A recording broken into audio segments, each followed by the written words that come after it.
Hi, I am Dr. Julie Brown. I am a character-trained concussion doctor, board-certified chiropractic neurologist. Today I want to talk about blurred vision. I have many patients that have blurry vision. They've either gone to the optometrist, haven't gone to the optometrist, and the question is, what do I do? How does a patient figure out their blurred vision? You got to understand how blurred vision happens. There are really kind of two ways. One, it's the eyeball, and there's a lens in there, and I imagine like a microscope, and it's what contracts to make things become clear. And that is what an optometrist deals with. I definitely, if I think that's what's going on, I refer the patient to get that addressed.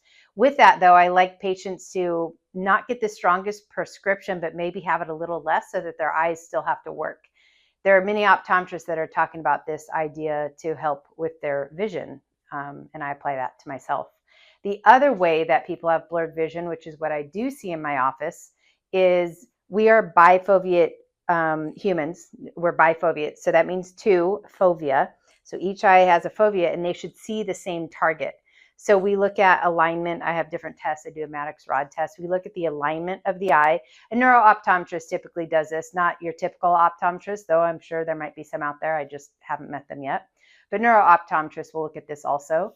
And we want the light in the line. This eye is going to see a light. This eye is going to see a line. They should be on top of each other, so we know that the fovea is getting the same information. If it's not, what can happen is each of these fovea, they're going to get information, and it's going to come into the thalamus, and there's these 6 layers that overlap, and the brain kind of figures out and makes sense of what's coming in through the eyes, goes back to the occipital lobe, and then back up to the temporal and parietal lobe to tell you what and where that item is, or the thing is that you're looking at.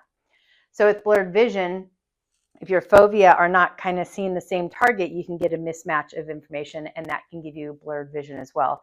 That part is very common after concussion.